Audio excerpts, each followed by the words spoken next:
Pertama-tama marilah kita bersyukur karena pada kesempatan hari ini kita masih diberikan kesehatan dan alhamdulillah kita masih bisa melanjutkan tatap muka kita meskipun via Zoom diskusi kita terkait dengan penilaian PMN. Nah, dalam kesempatan kali ini melanjutkan sesi-sesi sebelumnya, hari ini kita akan berdiskusi terkait dengan alat bantu berupa DKPP. Jadi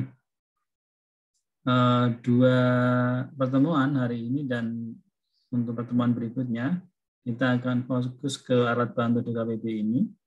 Untuk yang hari ini mungkin kita nanti akan diskusi terkait teorinya dan nanti pada pertemuan selanjutnya kita akan lebih teknis terkait dengan cara menggunakan DKPP itu sendiri.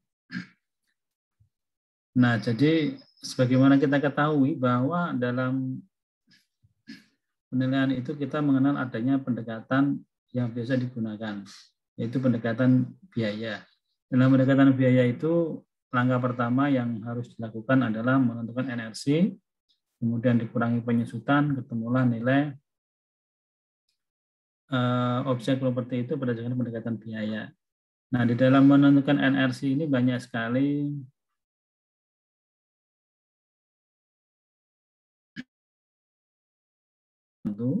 dalam menentukan NRC terkait dengan penilaian bangunan itu kita menggunakan namanya daftar komponen penilaian bangunan atau DKPB. Nah, pertanyaan saya adalah konsep penilaian dengan menggunakan alat bantu berupa DKPB ini, ya, ini kalau di dalam penilaian kita mengenal adanya metode pendekatan biaya itu ada replacement, ya, dan reproduksi. Kan? Ada replacement, ada reproduction.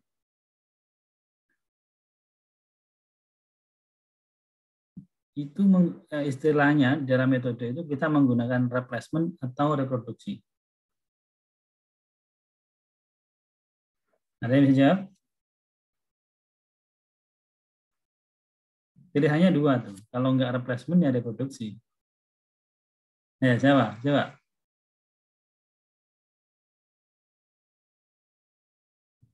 Nabila, gimana?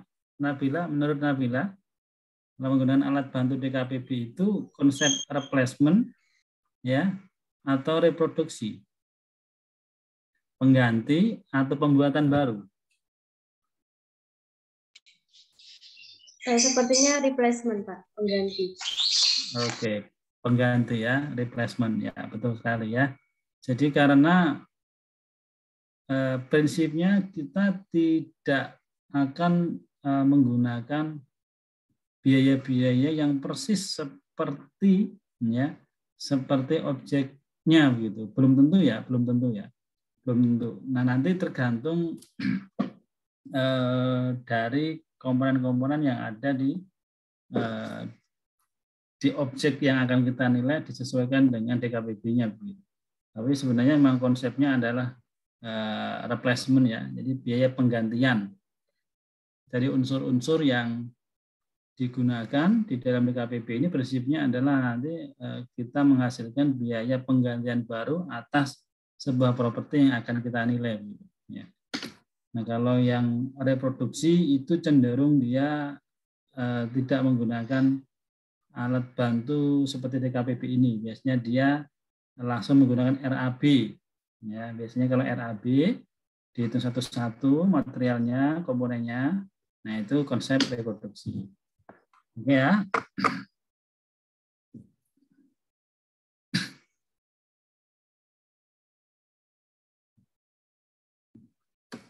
Oke, saya coba share terkait dengan materi DKPB.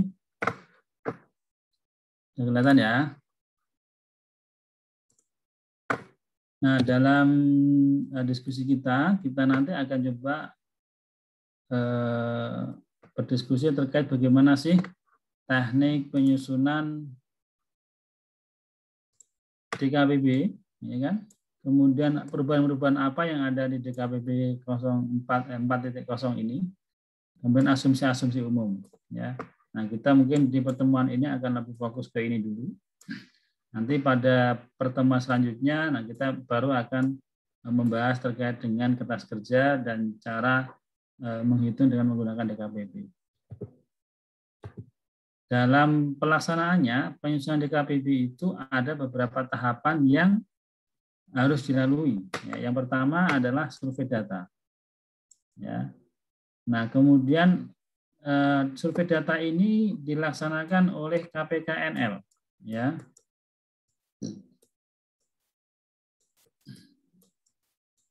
Jadi DJKN itu punya kantor operasional di daerah.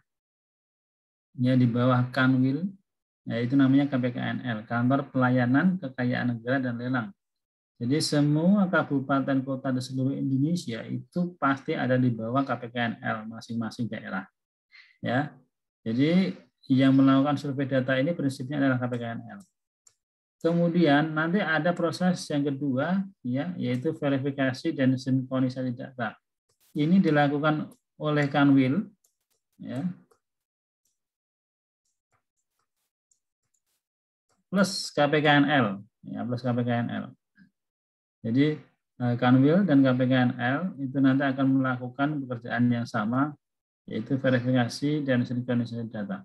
Kemudian setelah selesai itu dilakukan penetapan, ya, dan kemudian dilakukanlah namanya pendokumentasian, ya, dan pelaporan. Jadi dokumentasi ini dalam bentuk soft copy maupun hard copy. Kemudian pelaporan ini hasil akhirnya dilaporkan ke Dirjen, gitu ya. Nah, ini ada beberapa hal yang perlu diperhatikan dalam pelaksanaan survei. Jadi survei harga material itu ya nanti di aturannya itu sudah ditentukan material apa saja yang akan disurvei. Ya. Nah, aturan pertama adalah bahwa survei material ini dilakukan terhadap satu kota, ya, satu kota kabupaten di mana KPKNL itu berlokasi. Jadi kalau misalnya di Semarang itu ada KPKNL Semarang, ya maka cukup survei itu dilakukan di kota Semarang saja.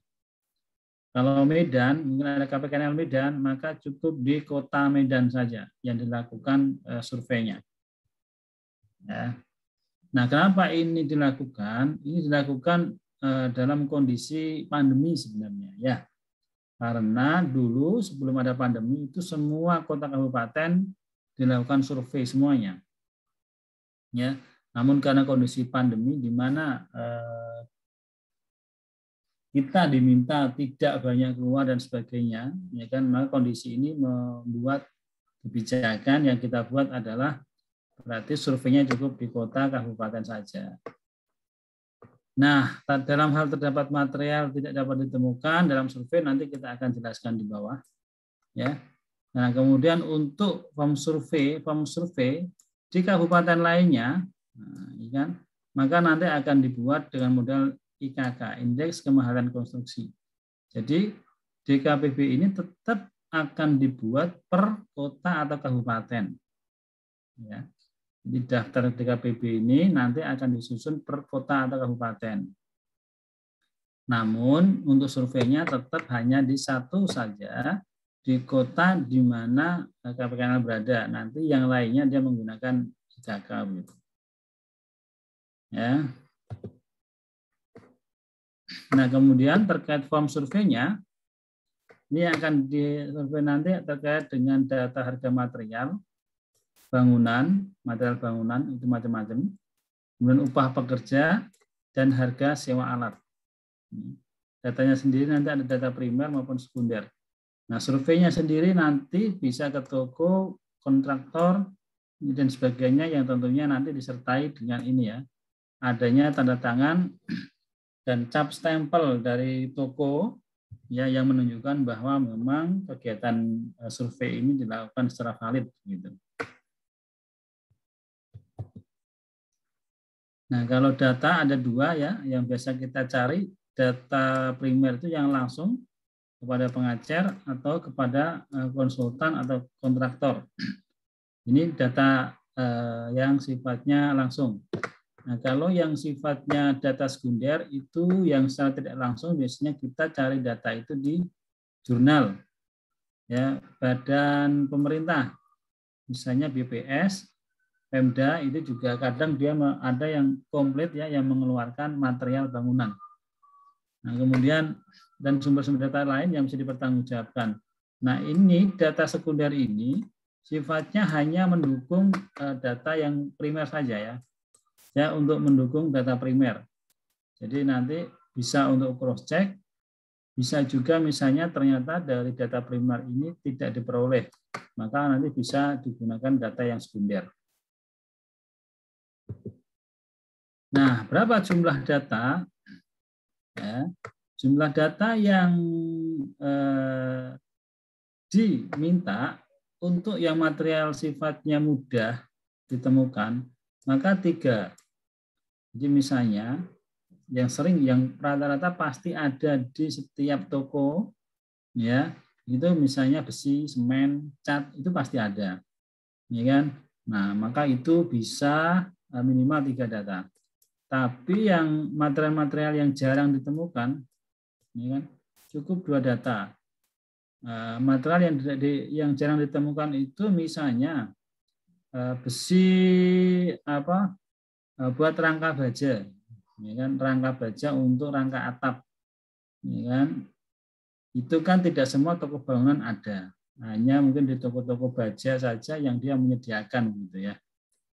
Nah, itu minimal bisa 2 data yang digunakan. 2 data itu maksudnya 2 toko bangunan gitu. Kalau 3 data berarti 3 toko bangunan.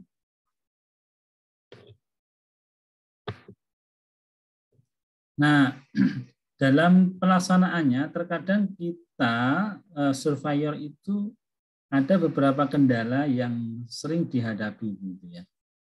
Nah, bagaimana solusinya terhadap permasalahan-permasalahan tersebut? Yang pertama, bagaimana kalau tidak ditemukan data? Data nggak ada, ya.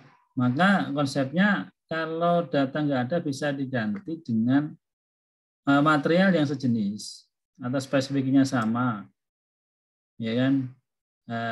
Dan nanti dikasih keterangan gitu. Misalnya paku, gitu. Yang diminta paku ukuran 10 misalnya, panjang 10, nggak ada, adanya paku ukuran 8 misalnya, ya oke, nggak apa-apa gitu ya. Nanti dikasih keterangan. Kemudian bagaimana jika data tidak tersedia di pengecer, di toko-toko bangunan nggak ada, yang hanya ada di distributor, maka ambil yang distributor. Ya, jadi distributor itu biasanya dia hanya mendistribusikan untuk material-material khusus saja misalnya, ya kan? Nah, maka jika di retail tidak ada, ya kita pakai di data yang ada di distributor. Kenapa pertama harus retail? Karena retail ini konsepnya adalah yang paling banyak digunakan oleh masyarakat. Sehingga DKPB kita ini nanti konsepnya adalah supaya ya mencerminkan harga pasar yang ada di masyarakat. Nah, bagaimana kalau data itu tidak ditemukan di wilayah survei? Ya, di wilayah survei nggak ditemukan. Ya, kalau di wilayah survei nggak ditemukan, maka solusinya bisa ditambah, ya, bisa diambil data dari wilayah yang menjual material itu, tapi nanti ditambah dengan ongkos kirim. Ini biasanya sering kita jumpai di daerah-daerah tertentu ya, apalagi mungkin di luar Jawa, Kalimantan, mungkin Sulawesi gitu ya. Itu tidak semua material itu kan komplit. Dulu pernah tuh saya waktu survei di Pekanbaru, lah, daerah Pekanbaru. Ada orang Pekanbaru nggak sini? Nah, di daerah Pekanbaru itu kan, karena Pekanbaru ada wilayah kerja kota kabupaten. Ya, ada Kuansing, ya kan, Pelalawan gitu ya. Kota Pekanbaru sendiri. Nah, pada saat survei itu kadang ada di kota-kota yang agak masuk ke dalam itu tidak semua material bangunan itu komplit gitu ya. Komplit. Jadi kadang nggak ada begitu ya. Nah, kadang kita menemukannya itu di kota yang lain, gitu. Ya, misalnya terkait dengan apa ya contohnya, bata misalnya, bata merah, ya kan? Bata merah ini agak sulit juga ya di daerah-daerah tertentu ya, karena kalau di Jawa bata merah ini sudah biasa lah ya, sudah biasa diproduksi dan sebagainya. Tapi kalau di luar Jawa itu terkadang nggak semua ada gitu, ya kan? Nah ini bisa diambil dari tempat wilayah lain yang ada. Yang lain misalnya genteng, ya kan? Genteng tanah liat. Ini kan di DKPB ini ada genteng tanah liat gitu ya. Nah di luar Jawa ini di Kalimantan misalnya ya, ini relatif sulit kita menemukan bahan material berupa genteng. Gitu. Yang ada biasanya dari seng, asbes, ya kan, spandek. Itu kalau di Kalimantan ya seperti itu. Nah, di Jawa kita banyak ya menemukan kalau masalah genteng itu sudah tahu lah produksinya di mana. Ya, genteng Soka, ya kan, Kebumen dan sebagainya sudah bisa diketahui begitu. Tapi kalau untuk wilayah luar Jawa belum tentu. Ada yang di sini dari Kalimantan? Nggak ada juga ya. Adanya Sumatera sama Jawa nih. Oke, nggak ada dari Kalimantan atau ada tapi nggak mau ngomong. Nah, bagaimana jika selain ini begitu, ini juga nggak ditemukan begitu, ini nggak ada, ya, ini juga nggak ada, ini nggak ada, maksudnya nggak ada juga nih distributor nggak ada, ya sejenis nggak ada, ya, biaya di wilayah lain juga nggak ada. Nah, solusinya ini, ya, nanti kita menggunakan IKK, indeks kemahalan konstruksi, ya, disesuaikan dengan kota di mana survei tadi itu dilakukan. Ini ya, konsepnya seperti itu. IKK, indeks kemahalan konstruksi untuk menyesuaikan antar wilayah. Nah, terkait dengan IKK itu ada aturan mainnya juga ya. Ada penggunaan IKK itu satu harus dalam lingkup 1 KPKNL. Nah, kalau misalnya di Semarang, maka KPKNL Semarang itu ada wilayah kerjanya Kota Semarang, Kabupaten Semarang, ya ada Kabupaten Kudus, Pati, nah itu masuk KPKNL Semarang. Itu boleh menggunakan 1 IKK. Tapi kalau dia ya ada di wilayah KPKNL yang lain, nah itu alternatif kedua. Jadi kalau dalam 1 KPKNL nggak ada, baru digunakanlah lingkup kanwil. Kalau dalam 1 lingkup kanwil nggak bisa, kan, harganya nggak ditemukan, baru kemudian lingkup antar kanwil, yaitu di harga pakai referensi DKI Jakarta. Gitu.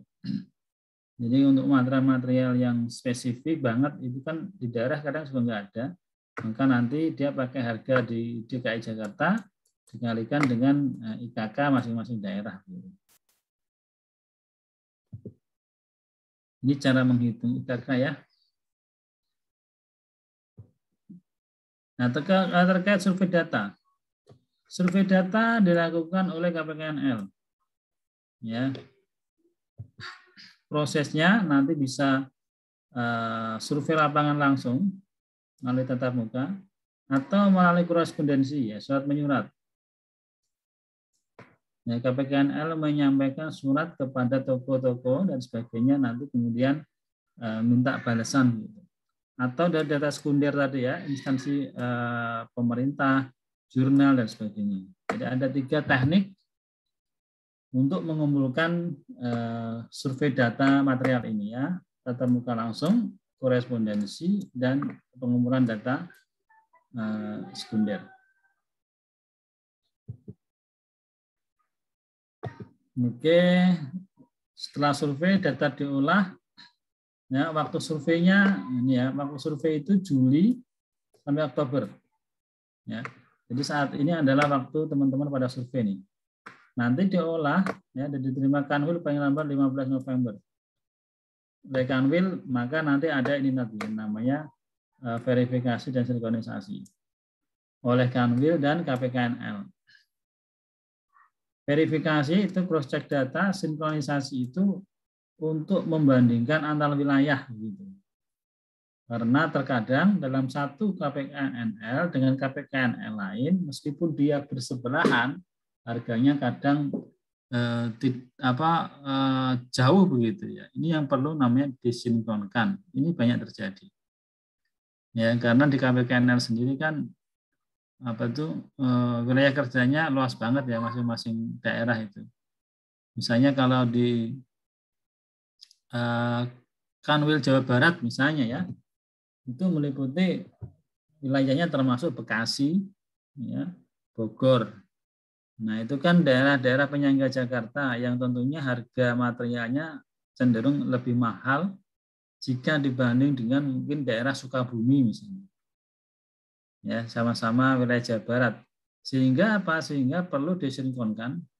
Jangan sampai KPKNL wilayah kerja Bekasi dan Bogor, Kota Bogor itu ada gap yang terlalu jauh. Ya, ada gap yang terlalu jauh. Nah, ini proses pelaksanaan verifikasi ya. Nah, kemudian ditetapkan, ya, setelah itu kemudian didokumentasikan dan dilaporkan paling lambat tanggal 31 Desember harus sudah dicetak. Oke.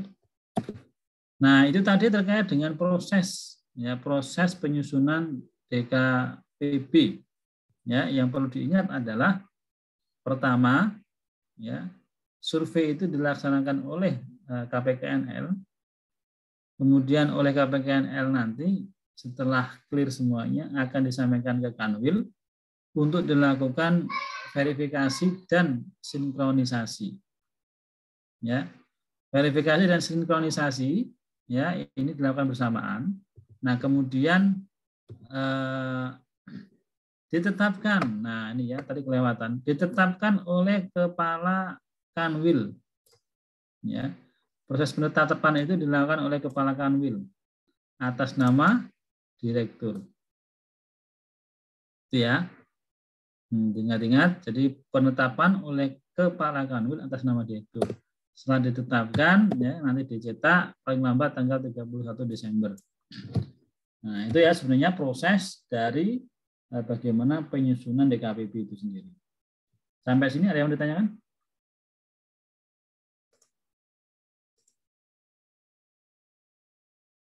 Oke, saya lanjutkan kalau nggak ada. Material-material membentuk DKPB nanti banyak dijelaskan di bulleteknya, nanti saya kirim buletin teknisnya. Yang intinya material itu nanti totalnya ada 160 yang disurvei ya. Yang disurvei ada 160.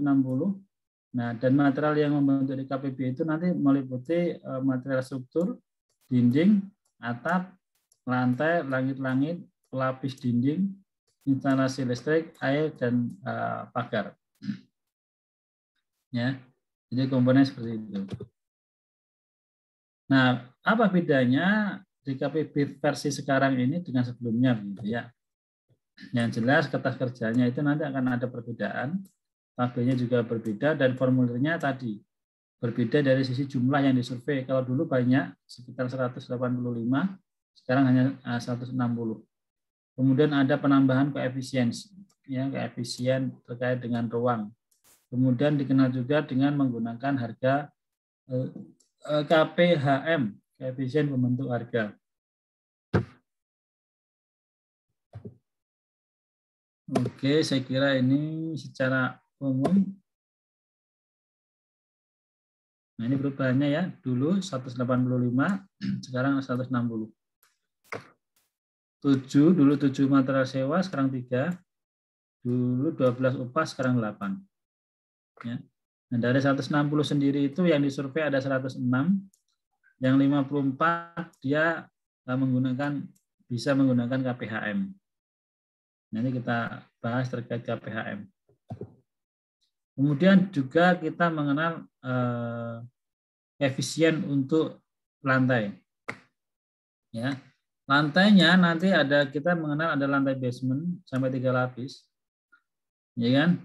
Kemudian gedungnya sampai lantai tingkat 40 koefisiennya, ya. Ini 3 lapis adalah sampai 1395.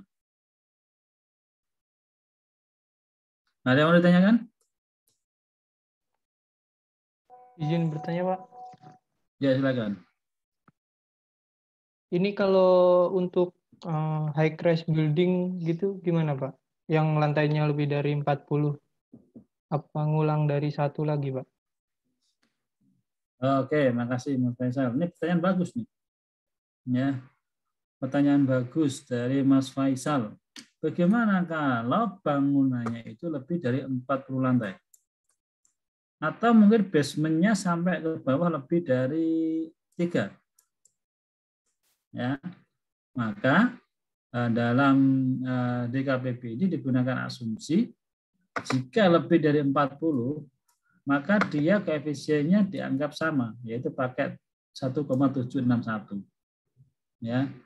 Nah, ini konsep high rise building, ya. Jadi di atas 40 itu nanti konsepnya high rise building, di mana berdasarkan mungkin dari orang-orang teknik begitu ya, menyimpulkan koefisiennya mau sampai lantai berapapun koefisiennya tetap sama 1,761.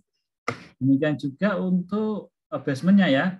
Nanti kalau basementnya ternyata turun ke bawah lebih dari 3 lapis, tetap pakai koefisien 1,393. Nah, gitu ya. Terima kasih ya Mas Faisal. Jadi begitu ya konsepnya adalah kalau lebih dari 40 tetap dianggap sama dengan koefisien 40. Oke ya. Oke, terima kasih, Pak. Ya. Oke, saya lanjutkan dulu. Nah, kita juga mengenal koefisien ruang di sini ya. Kenapa koefisien ruang ini diperlukan? Karena ketika kita menilai sebuah bangunan, terutama perkantoran maupun instansi pemerintah, itu ada bangunan-bangunan dengan ruangan-ruangan yang sifatnya dia khusus. Ya, sehingga tidak bisa itu disamakan dengan ruangan yang lain. Misalnya, sama-sama gedung perkantoran, ya, tapi kalau gedung perkantoran yang biasanya punya kejaksaan, pengadilan, itu dia ada namanya ruang sidang. Ya, ruang sidang itu dia bisa di luar gedung kantor, bisa juga di dalam gedung kantor. Nah, ini harus diperhitungkan karena konsep bentuk dari struktur ruangan itu meskipun dia di dalam gedung itu pasti berbeda ya dengan gedung-gedung biasa gitu. Ya, atau bangunan biasa. Nah, ini kemudian dipisahkan. Demikian juga dengan konstruksi yang ada di rumah sakit nih. Ya. Di rumah sakit itu kita mengenal ada beberapa ruangan-ruangan khusus yang dia penggunaan khusus. Ruang ICU, ya kan, IGD, ya kan, lab dan sebagainya lah ya. Nah, ini maka kita tambahkan dengan koefisien tertentu begitu karena biaya yang dikeluarkan tentunya berbeda ya jika dibandingkan dengan ruangan secara umum lainnya. Demikian juga kalau ada selasar, balkon, teras ya. Nah, ini koefisiennya adalah setengahnya. Dia tidak dihitung full tapi dihitung setengah. Ya, selasar ya karena mungkin selasar antar ruangan ya kalau di rumah sakit itu kan banyak banget ya selasar-selasarnya. Balkon biasanya untuk apartemen dan sebagainya ya rumah tinggal itu juga kita sering jumpai balkon itu pun dihitung setengah ya untuk luasnya. Kemudian teras ya teras pun demikian ya itu dihitung hanya separuh saja.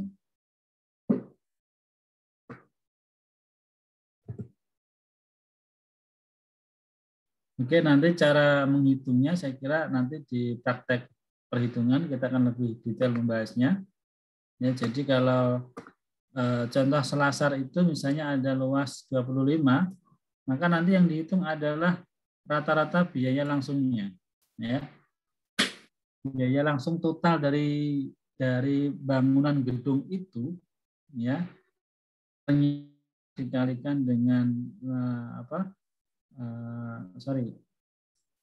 selasar ya, kalikan selasarnya dikalikan 0,5. Atau kalau dia misalnya ruang sidang, ya ruang sidang maka dikalikan dengan tadi juga biaya per meter total keseluruhan dikalikan koefisiennya.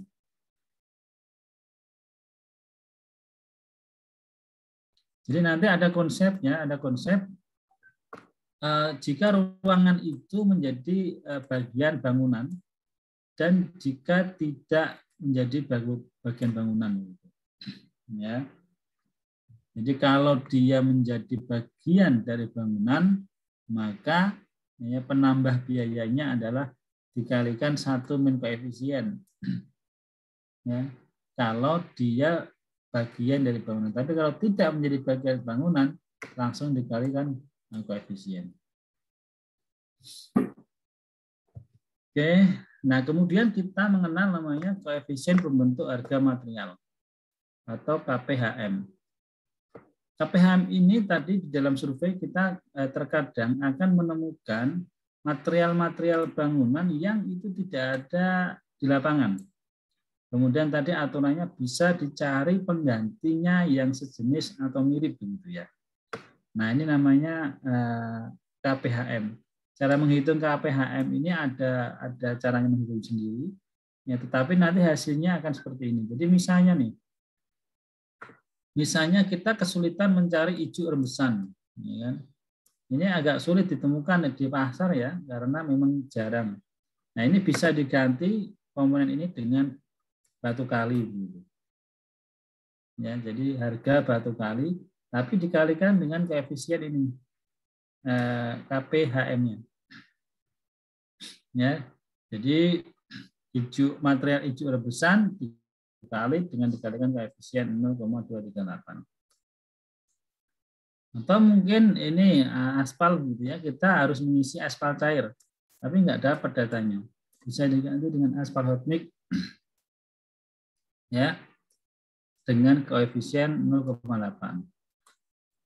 Nah, seperti itu ya cara membaca KPHM.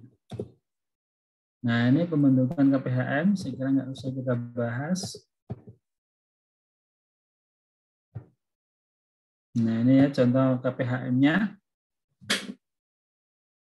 Jadi, material-material ini ada sekitar 54 ya, 54 material yang bisa dijadikan sebagai pengganti. Jadi dari material-material yang tidak ditemukan di lapangan. Jadi ini adalah yang kita cari, ya, dan ini yang dijadikan rujukannya. Ya. Nah, misalnya nih amplas kayu nggak ada, ya adanya cat kayu, pakai harga cat kayu kalikan 0,96. Ya. Klaim pipa listrik nggak ada, klaim kabel nggak ada, adanya klaim pipa listrik, pakai PM kalikan 0,108. Nah, seperti itu ya. Jadi ini dan ini itu adalah yang dicari karena nggak ada menggunakan ini.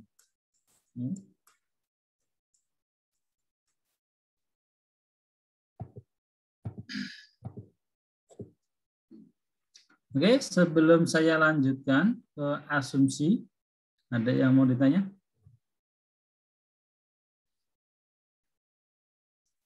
Oke, saya lanjut dulu ya. Nah, asumsi di dalam penyusunan DKPB itu teman-teman harus memahami konsepnya nanti di DKPB sendiri itu ada kategori-kategori yang harus diperhatikan. Yang pertama adalah kategori bangunan. Itu ada 1, kategori bangunan 2, 3, dan 4. Nah, kategori bangunan 1 itu adalah bangunan residensial.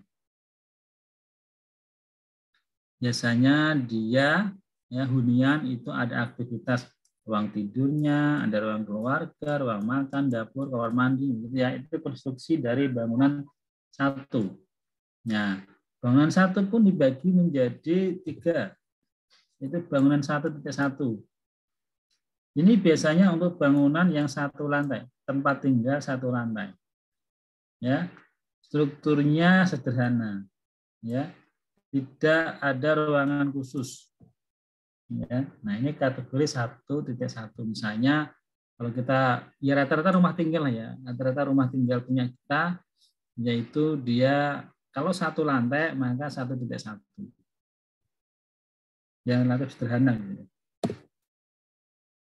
Nah, kemudian kalau rumah tinggal ya, rumah tinggal dia memiliki lantai lebih dari 1, tapi nggak nyampe 4. Ya, bangunan rumah tinggal 2 lantai, 3 lantai itu masuk kategori ini 1.2.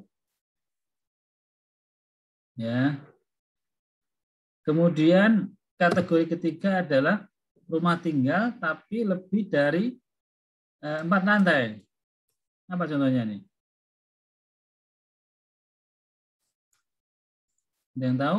Rumah tinggal tapi kalau lebih dari 4 lantai apa ya kira-kira? Apartemen, Pak. Oke, ya benar sekali ya. Apartemen, misalnya ya. Apartemen, kondominium, ya. Kemudian rumah susun yang dia lebih dari 4 lantai maka masuk kategori 1.3.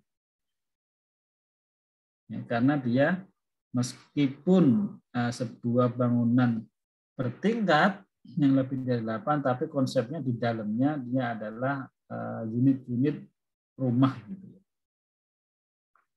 Nah, itu kategori 1.3. Nah, kemudian masuk kategori 2. Kategori 2 ini untuk bangunan usaha atau komersial.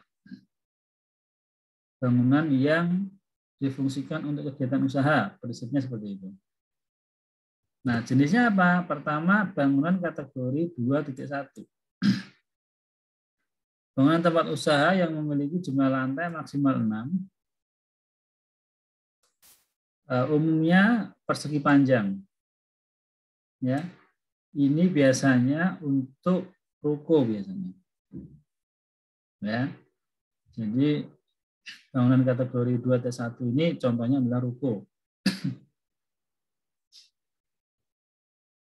Kemudian jumlah lantai maksimal 8. Ya. Dan dia tidak memiliki share wall cold wall. Ini adalah gedung kantor yang bertingkat rendah sampai 8. Ya. Gedung kantor tingkat rendah sampai maksimal 8 masuk kategori 2.2. 2.3 maka dia adalah bangunan gedung kantor yang lebih dari 8 lantai atau high rise building tadi.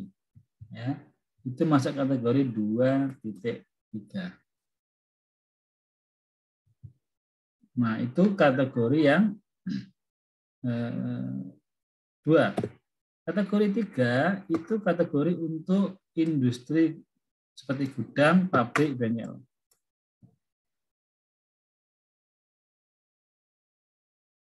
Nah, terdiri dari 3.1 itu bangunan gudang ya yang dia ada konstruksinya atap pelana, tidak terdapat mezanin.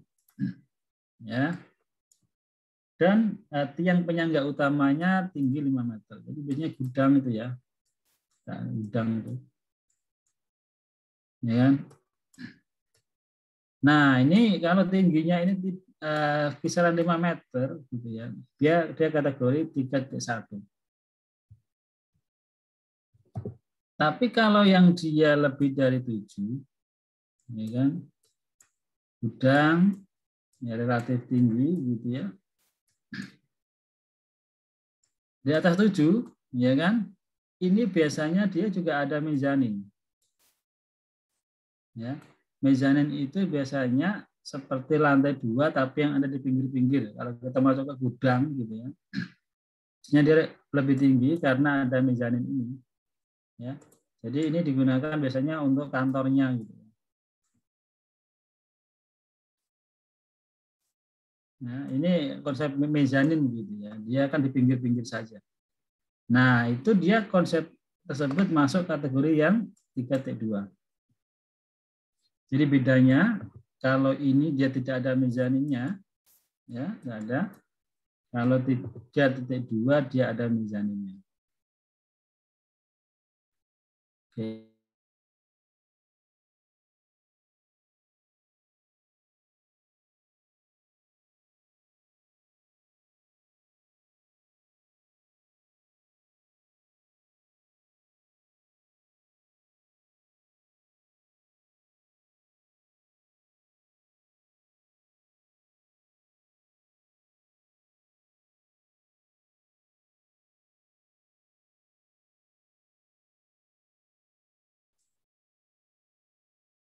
Ya, relatif sama. Nah, ini kategori 4T2 itu biasanya yang untuk ini sekolah. Ya, bentuk-bentuk konstruksi sekolah, ya kan, SD, SMP, SMA itu kan ruangan-ruangannya kan sama ya bentuknya ya. Kemudian ada selasarnya gitu. Nah, itu masuk kategori 4T2. Nah, kemudian ada yang spesifikasi yang khusus, lebih rumit begitu ya, konstruksinya dia rumit, ada bangunan kubahnya, ada yang cukup tinggi dan sebagainya. Ini biasanya untuk ruang pertemuan dan tempat ibadah. Itu masuk kategori 4.3. Ya. Oke. Nah, itu ya teman-teman, ada 4 kategori bangunan dan masing-masing ada dirinci lagi. Nah, ini yang saya kira yang penting teman-teman memahami konsepnya secara umum. Ya, tadi bangunan 1 itu berarti untuk tempat tinggal. 1.1 tempat tinggal 1 lantai, 1.2 2 lantai, 1.3 ya kan, kondominium, apartemen dan sejenisnya gitu ya. Bangunan 2 itu komersial, 2.1 itu berarti bangunan ruko, 2.2 kantor yang rendah, bertingkat rendah, 2.3 kantor high rise building, 3 untuk gudang gitu ya, bangunan komersial, gudang, pabrik. 3.1 itu yang tidak ada mezaninnya, 3.2 yang ada mezaninnya. Kemudian kalau 4 itu untuk yang mulai sederhana sampai rumit. Sederhana itu 4.1 masuk kategori apa itu yang tadi misalnya pos jaga. 4.2 contohnya adalah sekolahan. 4.3 yang rumit seperti gedung pertemuan, kubah dan sebagainya, masjid. Nah, itu ya. Jadi saya kira itu intinya, sehingga teman-teman nanti harus bisa memahami itu dulu sebelum nanti masuk ke teknik perhitungannya. Sampai sini ada yang mau ditanya? Izin bertanya, Pak. Enggak, silakan. Terkait karakteristik bangunan-bangunan yang tadi itu harus dipenuhi semua atau misalkan sudah dipenuhi beberapa itu dapat dikategorikan misal kategori 1.1. Mohon penjelasannya, Pak. Jadi suaranya kok putus-putus di tempat saya ya? Bisa Halo, diulang, Pak, Mas Bimo? apakah bisa kedengaran, Pak? Ya, boleh diulang, Mas. Ya, jadi yang ingin saya tanyakan itu terkait karakteristik bangunan yang tadi itu, Pak. Itu tuh harus dipenuhi semua atau misalkan beberapa itu sudah terpenuhi lalu dapat dikategorikan apa misalkan bangunan kategori 4.3 begitu, Pak. Mohon penjelasannya, Pak. Oke, terima kasih Mas Bimo. Jadi pertanyaannya adalah apakah karakteristiknya ini semua harus dipenuhi atau enggak gitu, intinya itu ya. Jadi pertama yang perlu diperhatikan adalah bahwa ya konstruksi DKPB ini disusun sesuai dengan kondisi fisik dari bangunan, bukan fungsinya. Ya, ini yang harus dipahami dulu. Karena mungkin nanti fungsinya berbeda, tapi secara fisik dia memenuhi kategori tertentu. Nah, ini yang harus diperhatikan dia harus dimasukkan ke dalam kategori tertentu. Misalnya, ya, kalau kategori 4.3 ini kan contohnya adalah masjid, tempat ibadah misalnya ya, tempat ibadah. Tapi tempat ibadah yang seperti apa? Tentunya yang punya bentang kolom yang lebar, ya kan? Kemudian bisa 1 lantai, bisa 2 lantai. Ada ruangan, ya kan? Ruangan seperti ruang biasa, kemudian difungsikan sebagai tempat ibadah, ya tidak masuk kategori ini, gitu ya. Jadi memang kita harus melihatnya. Artinya tidak semua memang harus dipenuhi, tidak semua harus dipenuhi, tetapi mayoritas berdasarkan pengamatan fisik itu terpenuhi dari masing-masing kriteria ini. Ya. Nah, ini misalnya lagi sekolahan gitu ya. Ini kan contohnya bangunan sekolah gitu. Namun terkadang kita menjumpai ya, menjumpai di mana sekolahan-sekolahan yang sifatnya belum terstandar kan kadang ada juga ya, misalnya bangunan-bangunan rumah yang dia difungsikan sebagai misalnya TK, ya kan, TPA. Nah itu nanti kategorinya bukan kemudian 4.2, bukan. Ya, kalau dia konstruksinya rumah tinggal, tetapi yang difungsikan sebagai tempat pendidikan, ya dia berarti kategorinya tempat tinggal. Ya. Jadi kita melihatnya adalah dari sisi karakteristik fisiknya. Kalau meskipun mungkin ada kantor, ya, tapi bentuknya ruang-ruang sejajar, gitu ya, seperti ini, ya nanti kategorinya di 4.2. Oke ya, Mas Bimo ya. Jadi prinsipnya adalah dilihat secara fisik, tidak semua karakteristik itu harus terpenuhi. Tetapi secara mayoritas harus bisa diidentifikasi bahwa itu masuk kategori yang ditentukan di dalam regulasi ini. Begitu ya, Mas? Baik, Pak. Terima kasih atas penjelasannya. Nah, kemudian ada asumsi-asumsi lain yang juga harus dipahami ya. Nah, secara umum, ya, bangunan berdasarkan DKPB ini dibangun di atas tanah keras, ya, dan mampu menopang bangunan di atasnya. Artinya nanti ketika kita menjumpai bangunan yang di atas tanah yang tidak keras harus dilakukan penyesuaian. Ya, misalnya di tanah lembek, tanah miring, gitu ya, itu nanti ada penyesuaiannya. Kemudian konstruksi ini sudah memperhatikan efisiensi dari struktur, tapi tidak memperhatikan ini nih, arsitek yang rumit. Jadi kalau misalnya nanti ada gedung dengan arsitek rumit, nanti dilakukan penyesuaian. Ya. Kemudian bangunan berdiri sendiri, tidak menempel. Ini asumsinya. Artinya nanti kalau ternyata ada bangunan yang menempel, berarti harus dilakukan penyesuaian, gitu ya. Itu asumsi umumnya. Nah, kemudian asumsi yang lain adalah pertama terkait dengan struktur bawah. Struktur bawah ini asumsinya pekerjaannya mulai dari persiapan sampai penyusunan balok, sloof ya. Nah, kemudian yang perlu diperhatikan apa? Luas lantai yang digunakan sebagai dasar perhitungan struktur bawah adalah jumlah seluruh luas bangunan.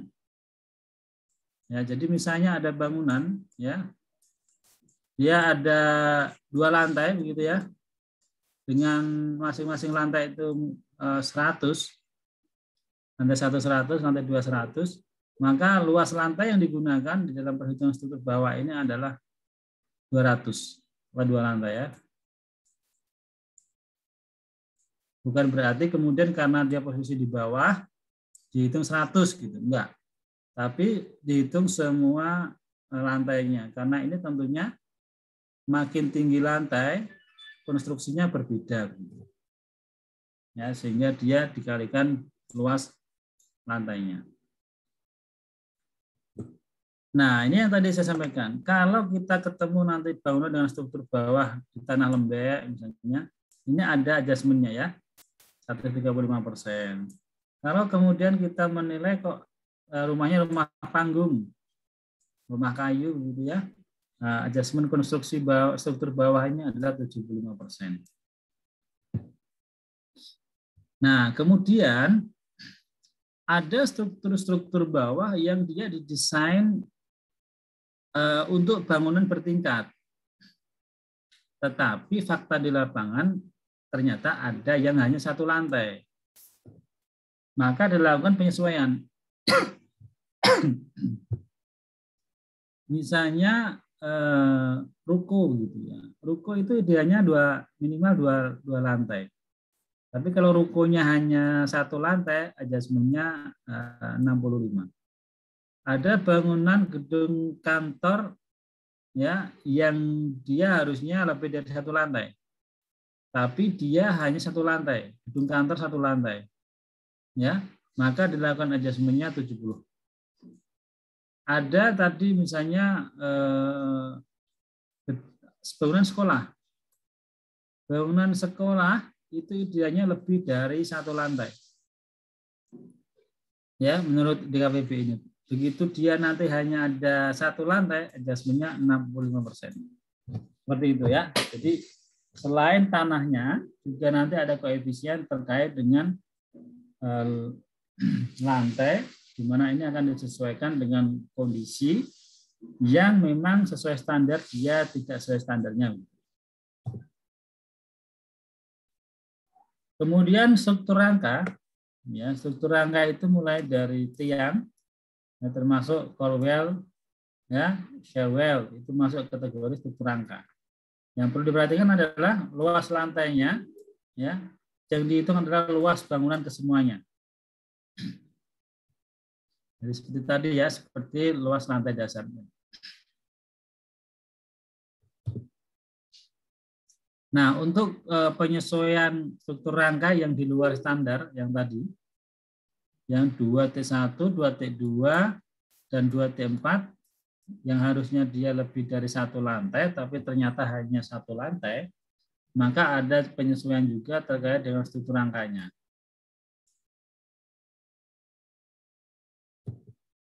Kemudian struktur atap. Ya, struktur atap ini, ya, kalau ada rumah, ya, maka struktur atap itu adalah ininya ya, yang untuk menyangga atap. Ini namanya struktur atap. Udah penuh, udah setengah, nok, boarding, ya, termasuk balok induk jika beton cor, ya, jika nanti atapnya flat, ya, itu struktur atap. Nah, cara menghitungnya, luas lantai yang dihitung rangka atap ini adalah luas lantai yang ditutup bangunan. Jadi yang ini saja yang dihitung luasnya. Kalau kemudian misalnya ada bangunan, ya dia tidak ada rangka bangunan begini ya, tidak ada konstruksi kayu ataupun rangka baja, maka ini nanti konsepnya adalah penutupnya flat. Ya, tidak ada rangka atap yang dimaksud di sini.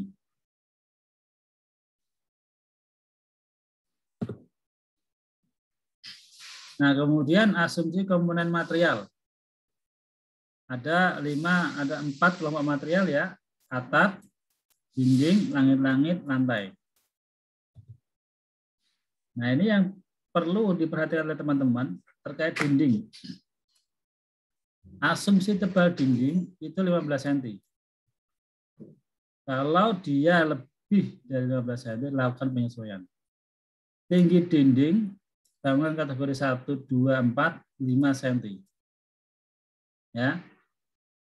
Untuk bangunan 3T15, untuk bangunan 3T2, 7. Nah, ini ya. Ini yang harus diperhatikan teman-teman nih. Ini biasanya sering keluar nih di ujian nih. Ya. Misalnya apa itu kalau dindingnya 30 cm apakah dilakukan penyesuaian atau tidak, seperti itu ya. Dinding juga begitu. Kemudian pelapis dinding. Nah, pelapis dinding itu maksudnya cat. Ya, cat atau pelapis yang lain, misalnya dinding dilapisi keramik dan sebagainya. Itu komponen atau terkait dengan pelapis dinding. Nah, cara menghitungnya ya, ini apabila dia yang dilapisi dinding luar lebih dari 2 material, hitung 35%. Kali panjang lapisan material dibanding dengan panjang keseluruhan. Ya. Tapi kalau dia lapisan dalam dikalikan 65%. Ya, kenapa 35 65? Ini kan. Nah, ini konstruksi ini asumsi. Berarti sudah diperhitungkan ya berapa sih sebenarnya kos yang harus dikeluarkan untuk ngecat itu, sehingga kenapa pengalinya 65 dan 35 gitu. Oke, untuk lantai ya. Lantai yang perlu diperhatikan adalah pelapis lantai itu komponennya adalah urukan tanah, urukan pasir, pemadatan, pemasangan pelapis lantai, dan pemasangan klin lantai. Setiap material yang terdaftar memiliki koefisien dengan nilai dasar Anda yang tertentu dalam DKPB. Jadi nanti pelapis lantai itu kan macam-macam. Jadi nanti dia ada koefisien dasarnya beda-beda. Misalnya keramik dengan granit, begitu ya. Itu kan lebih mahal granit. Nah, nanti ada koefisiennya. Ya, di daftar tabel ada nanti. Langit-langit, ya asumsinya apa ini? Material rangka yang digunakan sesuai dengan karakteristik materialnya. Untuk triplek, asbes, gipsun, maka dia menggunakan rangka kayu. Akustik dia menggunakan besi hulu. Ini asumsi dari DKPB, sehingga kalau dalam prakteknya, oh saya gipsun, tapi pakai rangkanya hulu, berarti di adjustment, ya kan, lebih mahal hulu atau rangka kayu. Nah, ini yang nanti dicek ya di daftar bangunannya. Kemudian langit-langit datar asumsinya dan tidak memiliki perbedaan ketinggian. Jadi kalau langit-langitnya itu ada variasi, ya kan, kemudian dia variasinya naik turun dan sebagainya, tentunya butuh material yang lebih banyak itu, dan itu harus diperhatikan. Nah, kemudian langit-langit itu meliputi rangka plafon, gantungannya, ya plafon dalam dan luar, dan list pintu plafon. Nah, penutup atap atau atap gitu ya. Atap biasanya kan ada genteng, ada asbes, spandek dan sebagainya. Nah, untuk bangunan yang memiliki atap datar maka namanya plat atap. Yang tadi ya, jadi bangunan dengan konstruksi atasnya dia tercoran begitu ya. Itu namanya dia plat atap. Untuk bangunan dengan komponen atap kecil yang meliputi kasur, reng, dan penutup atap. Untuk bangunan komponen atap lebar hanya penutup atap. Ya. Jadi cara menghitungnya kalau dia komponen apa itu bangunannya itu komponen atap yang lebar, ya bentangnya cukup lebar, maka ini asumsinya hanya menggunakan penutup atap saja. Gitu. Ya. Kemudian kemiringan atap bangunan itu 20 dan 35. Ini yang sering keluar ya. Kemiringan atap, ya kan standarnya 20 sampai 35. Kecuali untuk bangunan yang 4.3 itu yang tadi ya ada hall, gedung pertemuan, bangunan masjid itu bisa sampai 45 derajat. Tapi standarnya 20 sampai 35. Ya. Nah, masuk kategori penutup atap itu bumbungan, ya, talang joe dan risplang. Ini masuk kategori penutup atap. Listrik, ya kan? Listrik ini nanti ada hal-hal yang diperhatikan itu adalah ada material listrik itu sendiri, dan ada penyambungan.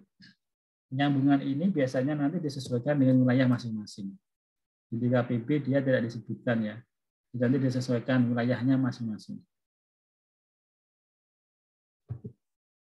Nah, air bersih itu ada komponen air bersih sendiri dan penyambungannya ya, PDAM dan sebagainya. Ini kan juga disesuaikan dengan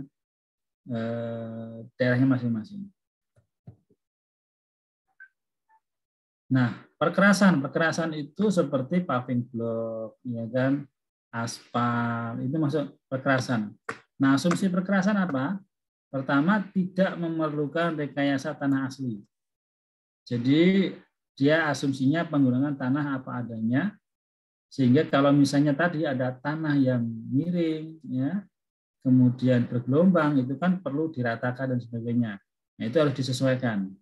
Ya, karena asumsinya tanahnya ini ada tanah yang enggak direkayasa. Nah, kemudian perkerasan untuk beton bertulang dan tidak bertulang tebalnya 15 cm. Nanti ada perkerasan namanya beton bertulang dan tidak bertulang. Itu asumsinya 15 cm. Jadi ketika di lapangan ada perkerasan yang menggunakan lebih dari 15 cm, 20-25 berarti dilakukan penyesuaian. Ya. Paving block, aspal sudah termasuk pekerjaan tanahnya. Nah, kemudian aspal hot mix tebalnya 3 cm. Jadi kalau di luar ini nanti kemudian dilakukan penyesuaian. Pagar, komponen pagar ya, maka tidak memerlukan rekayasa tanah asli dan atau konstruksi fondasi yang khusus. Jadi pakai standar. Jadi kontur tanah pagar diasumsikan rata, tidak bergelombang atau miring. Jadi kalau dia rata, dia bergelombang atau miring, maka dilakukan penyesuaian. Hampir sama sebenarnya dengan perkerasan ya. Tidak memerlukan rekayasa tanah asli. Nah, kemudian ya itu ya tadi terkait dengan komponen-komponen materialnya yang harus diperhatikan. Nah, kemudian selain dari komponen itu juga kalau kita menyusun daripada NRC itu tentunya ada biaya tidak langsungnya. Maka di DKPP juga sudah diatur berapa persen sih yang harus dikeluarkan terkait dengan biaya tidak langsungnya. Jadi kalau misalnya bangunan 2.2 misalnya, tadi ya kantor 2 lantai, maka biaya tidak langsungnya 21%. Ya, nah seperti itu ya. Terus kemudian ada juga tadi jumlah lantainya tadi ditanyakan oleh Faisal tadi ya, koefisien ya. Nih, koefisien lantai basement yang 4 lapis dan seterusnya disamakan dengan basement 3 lapis. Koefisien lantai 41 dan seterusnya disamakan dengan koefisien lantai 40. Ya. Tadi menjawab pertanyaan dari Faisal tadi. Nah, tadi kan ketika kita melihat asumsi tadi, maka ada beberapa bangunan mungkin yang nggak sesuai dengan standar. Ya. Standar untuk bangunan ini adalah single, tunggal. Ketika ada bangunan yang dia berdempetan, maka disebut dengan couple. Ya, maka dilakukan penyesuaian. Ya, tergantung dari kategorinya, ya, tergantung dari couple satu sisi atau couple dua sisi. Nah, kemudian kalau untuk ornamen bangunannya, ya tadi misalnya ada penambahan ornamen dari sisi luarnya, gitu ya, komposit panel misalnya. Nah, ini ada penambahan ornamen sesuai dengan yang kategorinya. Kemudian ini ya tadi ya untuk ruang fungsinya sudah kita jelaskan tadi. Nah, ini dengan untuk tampilan DKPB dan seterusnya ini kita akan bahas di pertemuan berikutnya. Oke, sampai sini teman-teman ada yang mau ditanyakan silakan. Izin bertanya, Pak. Oke, siapa nih? Alvira, Pak. Oke, Alvira silakan. Kalau yang basement lebih dari 3 lapis sama lantai lebih dari 40 itu kan ikutin yang paling akhir itu kan, Pak. Nah, itu bukan itu nantinya nggak jadi under value ya, Pak? Oh gitu maksudnya. Ya, jadi begini. Jadi apa tuh DKPB ini disusun, ya kan, sebagai sebuah standar, ya kan, sebagai sebuah standar. Nah, standarnya ini berdasarkan apa ya bahasanya ya, penelitian atau apalah kajian dari teman-teman yang melakukan membentuk ini ya, orang-orang teknik sipil begitu ya. Setelah diperhitungkan, ya kan, setelah diperhitungkan, jadi koefisien dia di atas 140, ya kan, itu perubahannya mungkin tidak signifikan dari 0,761 ini, ya, sehingga ya dia akan disamakan dengan 40 ini. Koefisien ini ya bukan menghitung jumlah lantai ya. Artinya bukan berarti misalnya gedung lantai 50 ya. Kemudian dia hanya dihitung 40 lantai, bukan. Tetap nanti akan dihitung semuanya. Akan dihitung 50 lantai, itu akan dihitung luasnya berapa total. Ya. Tapi koefisiennya tetap dikalikan 1,731 gitu. Ya. Bukan berarti kemudian tadi ya, oh kalau yang lantai 40 sampai 50 nggak dihitung berarti undervalue dong. Ya, jadi tetap dihitung. Bangunannya tetap dihitung. Cuman pengalih koefisiennya tadi ya dianggap sama dengan koefisien 40.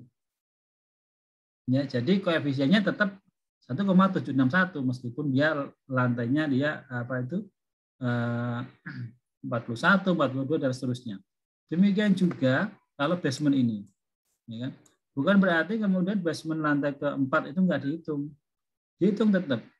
Ya nanti berarti kan volumenya kan bertambah, volume basementnya bertambah.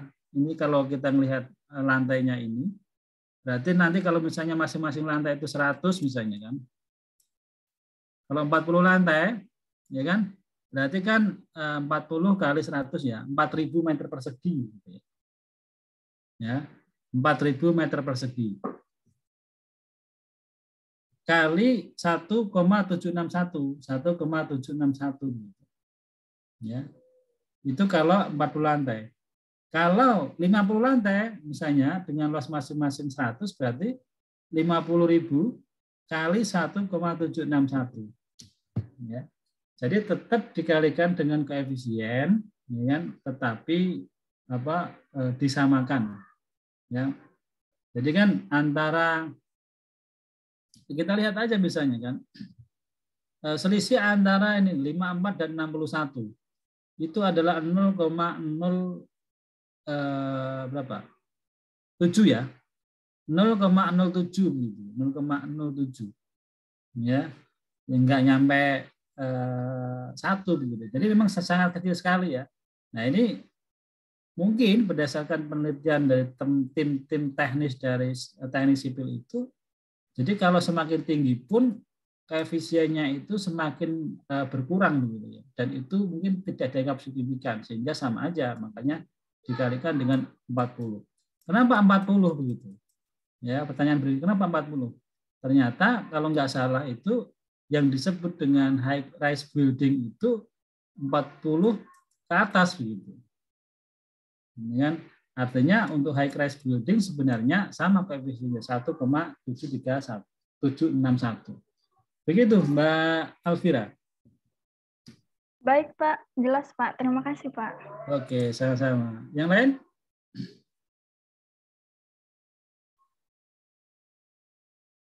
Oke, kalau nggak ada yang ditanyakan, ya ini kita ada sedikit perugasan nih, sebagaimana kelas-kelas yang lainnya. Jadi nanti tugas teman-teman adalah mengidentifikasi rumahnya masing-masing. Nah ini tadi ya, diidentifikasi bangunannya itu masuk kategori apa? Bangunan rumahnya tadi ya. Kategori 1.1 kah atau 1.2 atau mungkin ada yang tinggal di ruko atau mungkin ada yang tinggal di apartemen gitu ya. Dan kemudian diidentifikasi juga masing-masing komponennya. Ya.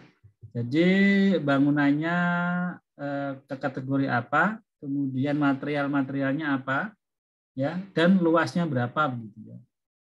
Material atapnya apa saja. Nah, ini untuk identifikasi. Nanti pada saat kita bicara perhitungannya di pertemuan berikutnya, baru nanti ditindaklanjuti dengan cara menghitungnya. Jadi sekarang tugasnya cukup mengidentifikasi dulu, ya, struktur bawahnya apa, kemudian komponen struktur rangkanya apa dan sebagainya. Materialnya, kalau material di sini kan macam-macam nih ya. Nanti misalnya, oh dindingnya bata merah, oh dindingnya pakai bata kopisi, gitu misalnya. Oh langit-langitnya pakai apa? Pakai gipsun. Enggak, saya pakai triplek dan sebagainya. Seperti itu ya. Jadi diidentifikasi untuk semua material ini, ya, dari mulai struktur bawah, termasuk komponen materialnya, sampai kemudian ini, ya, material-materialnya, penutup atap, dinding, langit-langit, pelapis lantainya, pagar, perkerasan kalau ada, dan pelapis dindingnya. Ya, cukup identifikasi, nanti minggu depan kita bahas cara menghitungnya, ya.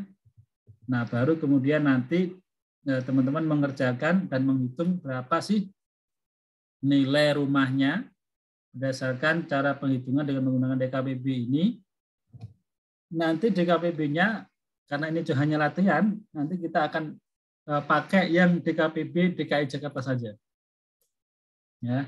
Kalau kan teman-teman di daerah masing-masing banyak ini sebenarnya, di KPKNL juga ada sebenarnya ya di KPB masing-masing KPKNL. Tapi mungkin terlalu tebal nih kalau saya harus mengirim data itu ke teman-teman begitu ya. Jadi cukup kita nanti pakai satu referensi saja, pakai DKPB Jakarta. Tinggal nanti kan kita, kalau teman-teman pengen tahu ya dikalikan koefisien kemahalan di masing-masing daerah. Ini kan berapa sih koefisiennya? Oke ya, jelas ya tugasnya teman-teman ya. Oke, sampai di sini ada yang mau ditanya lagi? Pak, saya izin bertanya, Pak. Silakan. Tadi kan, tapi ini tentang materi yang tadi, Pak. Yang tadi kan itu ada penyesuaian kondisi untuk bangunan kopel ya, Pak. Oke, kopel ya. Terus tadi penyesuaiannya kayak pakai rentang gitu, Pak, 8-12% gitu. Itu cara nentunya gimana, Pak? Soalnya kan pakai rentang. Apakah kalau kategori 1-1 itu kayak kita pakai 8% atau terus 1-2 itu pakai 9% atau gimana, Pak? Oke, sebentar. Ini kok saya nggak bisa share screen.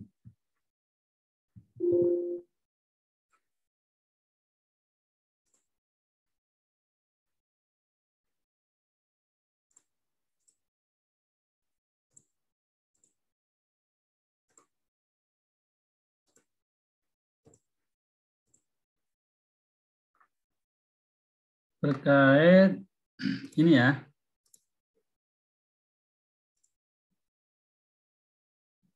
Oke. Kopel, ya kan? Ini terkait dengan adjustment, ya kan?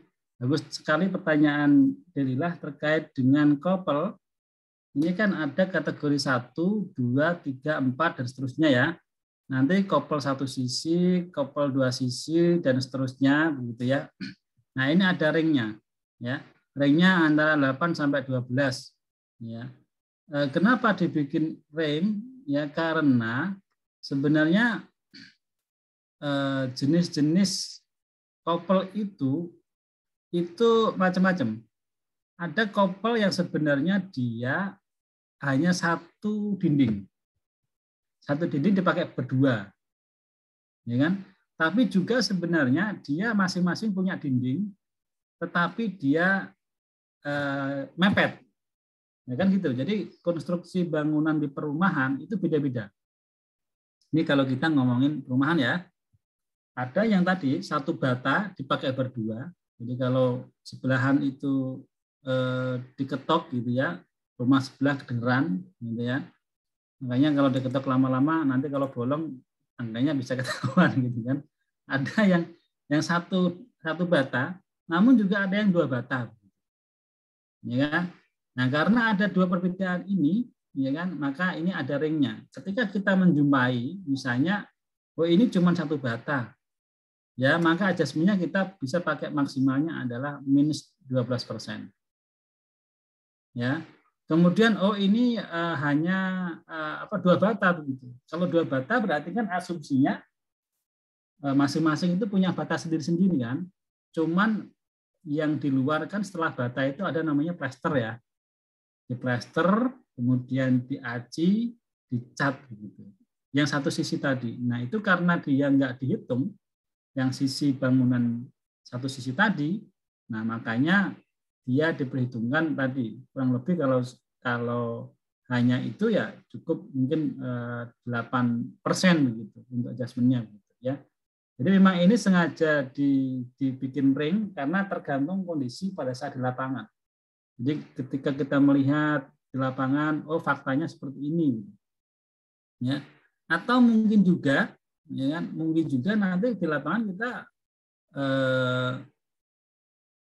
macam-macam lagi ketika kita jumpai. Mungkin kopelnya itu adalah kopel satu sisi, tetapi yang satu misalnya kan rumahnya lebih pendek daripada rumah yang lain, yang sebelahnya, gitu ya.